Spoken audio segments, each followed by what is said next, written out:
नमस्कार मित्रांनो, माझ्या चॅनलमध्ये तुमच्या सर्वांचं स्वागत आहे. मी आज एका अशा कलाकाराकडे आली आहे जी पेपर क्राफ्ट करण्यामध्ये पारंगत आहे. चला तर आधी तुम्हाला मी तिची वर्क प्लेस दाखवते.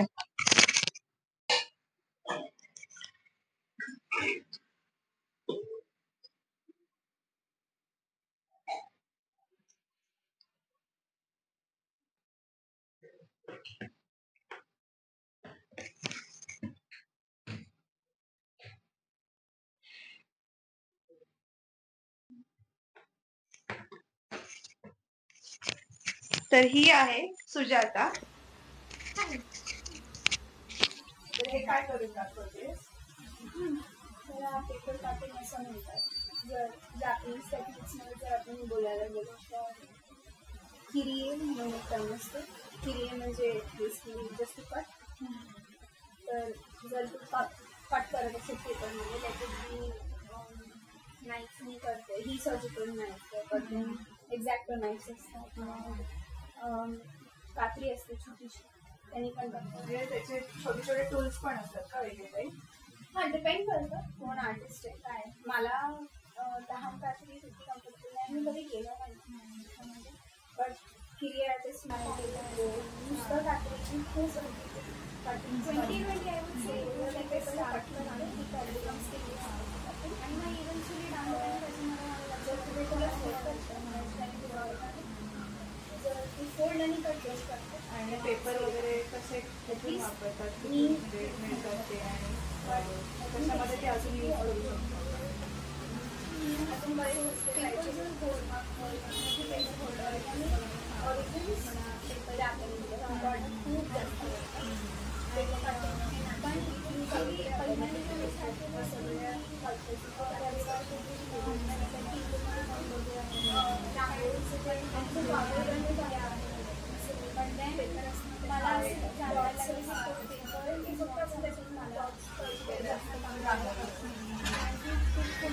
काइंड ऑफ सेम फॅब्रिक पेपरला हार लावतो तर त्याचं एक फिलिंग असतं. तिने मी सांगून देतात की तुला हेच करायचं, जे मेजरली डाय खूप असा चीप डाय खूप कलर पण नाही. मला खूप आवडलं. मला ते त्याचा छंद झाला. मी माझ्या फ्रेंडला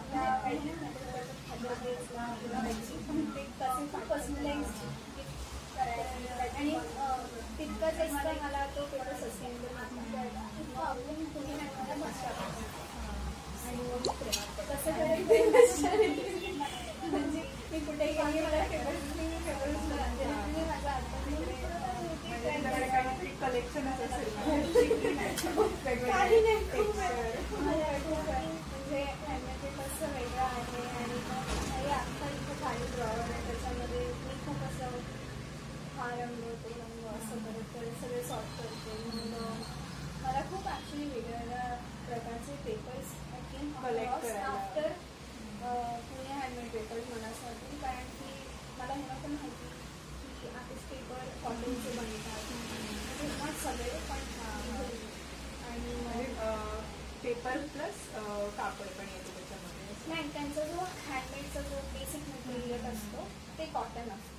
जसं आपण आधी जेव्हा एकदा पहिल्यांदा पेपर इन्व्हेंट केला होता चायनामध्ये त्यावेळेला cellulose what ever good material होते त्याच्यापासून त्यांनी तो पेपर हे केला बनवला.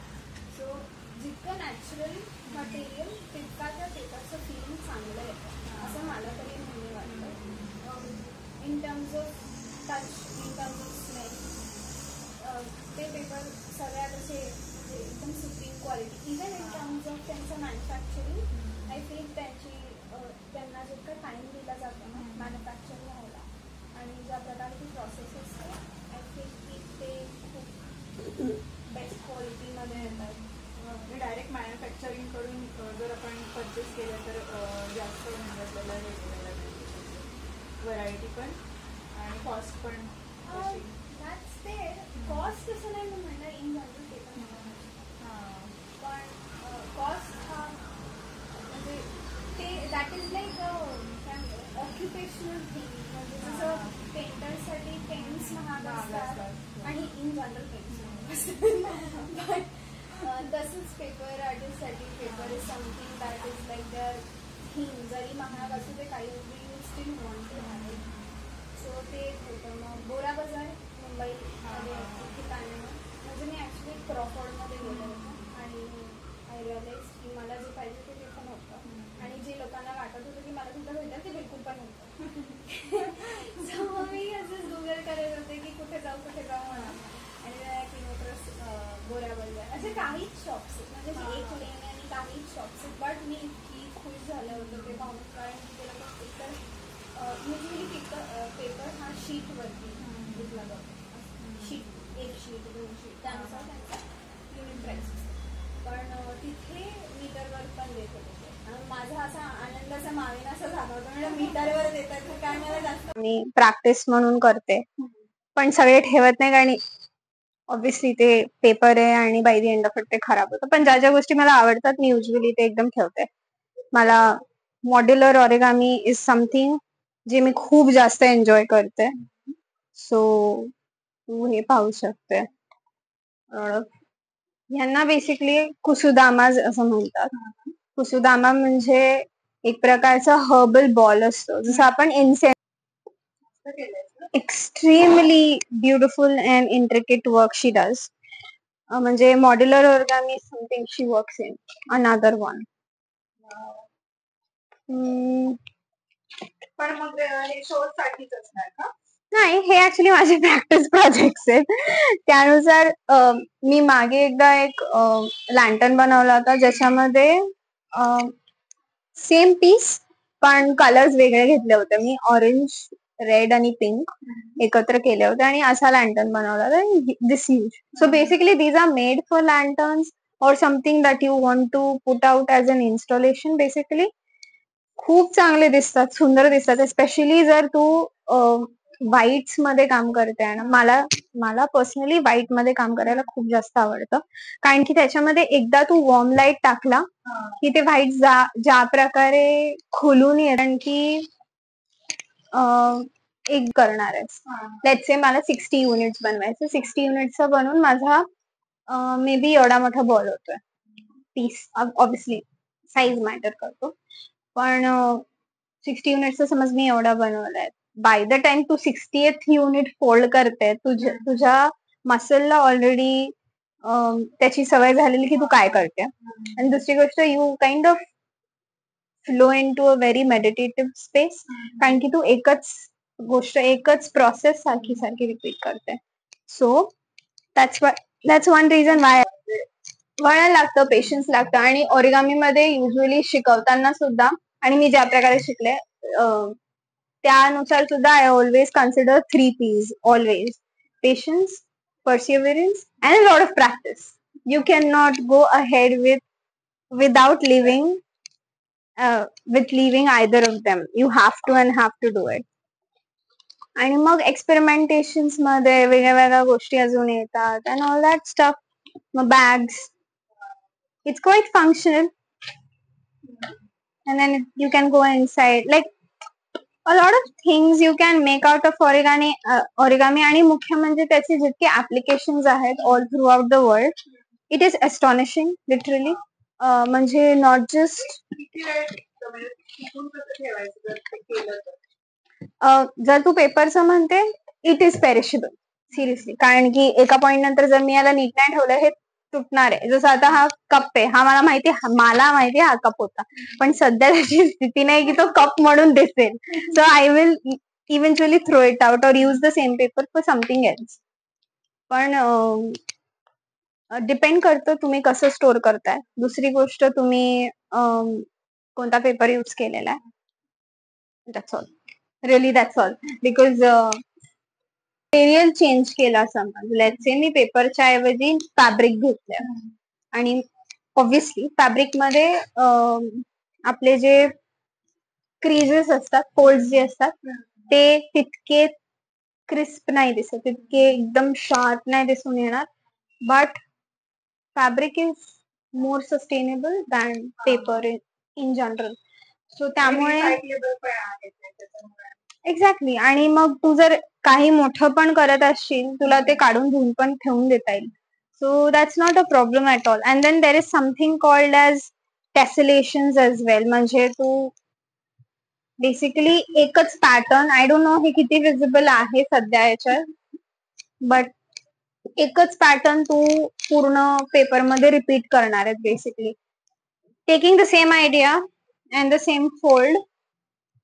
If we have to think about it a little bigger, then maybe we go to lanterns or something that will become more abstract after a point.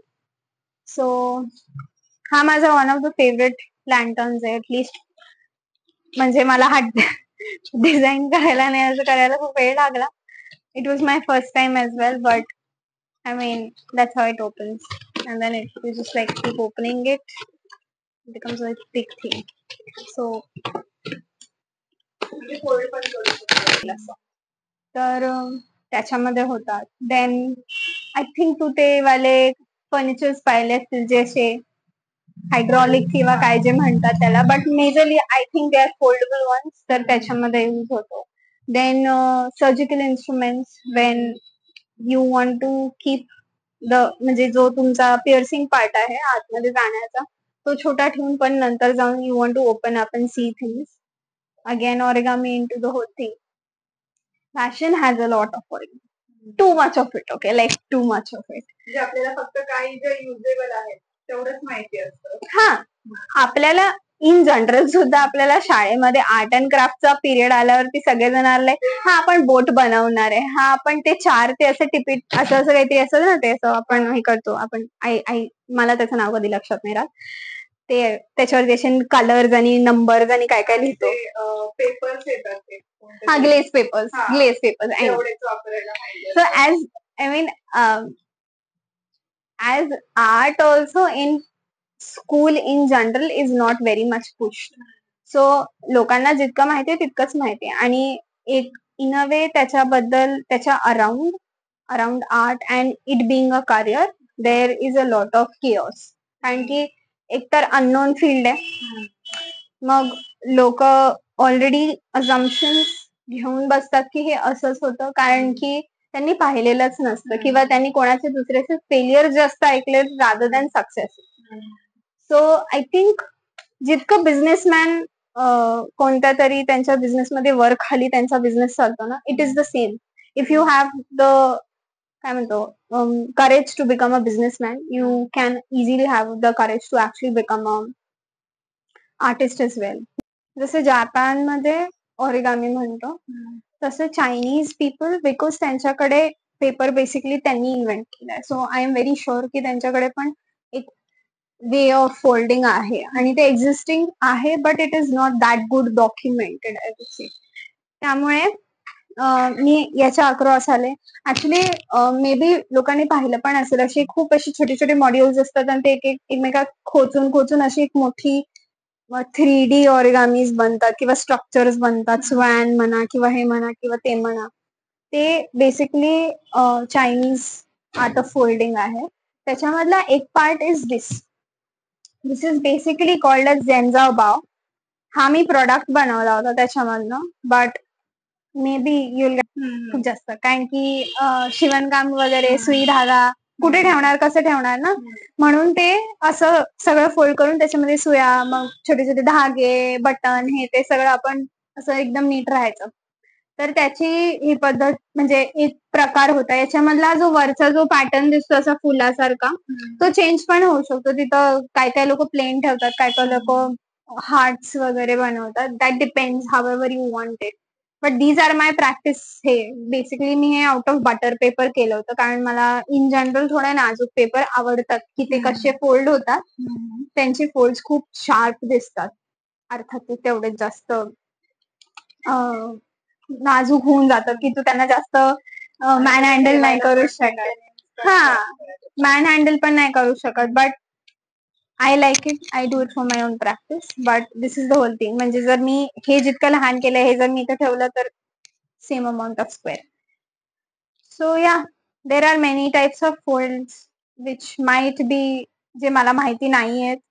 मला हे माहिती पडलं आणि आय एम व्हेरी ग्रेटफुल की actually माहिती पडलं. पण I am sure असे खूप सगळे जे आता एक्झिस्ट करत नाही किंवा आता मे बी ते लोकांना माहितीच नाहीये किंवा लोक प्रॅक्टिसेस करत नाहीये. सो आय होप की लोकांपर्यंत एवढ्या सगळ्या गोष्टी पोचाव्या कधीतरी, because it is dam interesting जेव्हा तू त्याला अनफोल्ड करायला जाते. या आय थिंक 1.5-2 वर्षांअगोदर दीड दीड कॅट इंटरनॅशनल कॅट डे म्हणून दिवस होता आणि कॅट कॅफे आहे एक मुंबईमध्ये आणि तिथे मला फक्त हे ठेवायचं होतं आणि मला इन जनरल कॅट्स खूप जास्त आवडतात. म्हणजे असं म्हणजे खूप जास्त आवडतं मला कॅट्स. तर आणि मी अॅनिमे पण पाहते, जसं मी आधी बोलते.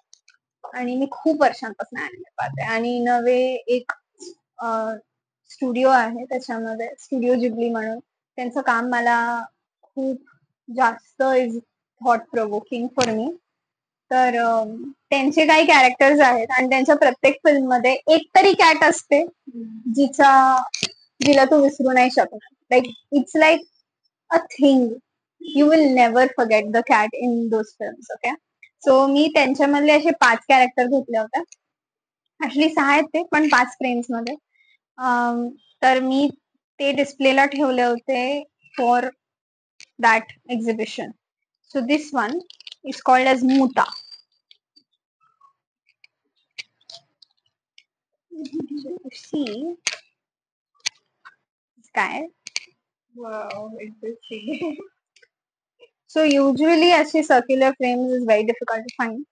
मी actually आपले सेलोटेप रोल्स असतात ते नेहमी पडून असतात, असे कितीतरी असतात. So I was like I want put something. Reuse केल्या. So I wanted to make something आणि त्याच्यामधले आणि काय असतं ना, we are also learning by the end of the day, even if we are producing something. So I let my flaws be. It's a very good thing I have. I don't like to खूप असं perfect करण्यामध्ये there is no really fun or point in it. So this guy is called as मुता. Story ही आहे याच्या मागे की हा कॅट किंगडम मध्ये जातो आणि तिथल्या रिव्हर मधले सगळे फिश खाऊन घेतो. That is the reason. त्याच्यामध्ये छोटे छोटे फिशेस आहेत आणि तो खूप लेझी आणि खूप मोठा असतो, लाईक लिटरली खूप मोठा असतो. That annoyed face with it. This is मुता. ऍक्च्युली जे लोक बनवतात त्यांना एक विच आहे, म्हणजे किकीज डिलिव्हरी सर्व्हिस म्हणून एक त्यांचा मूवी आहे. तर त्याच्यामध्ये she is like the familiar of that witch. आणि दोघं पण असे त्यांच्या जर्नीवरती आहेत की डिस्कवर करायला की आपलं आता आयुष्य पुढे कसं होणार आहे वगैरे वगैरे. लाईक अ थँक्यू सुजाता, तू एवढा वेळात वेळ काढून वेगवेगळ्या क्राफ्टची, ओरिगामीची माहिती सांगितलीस त्याबद्दल थँक्यू.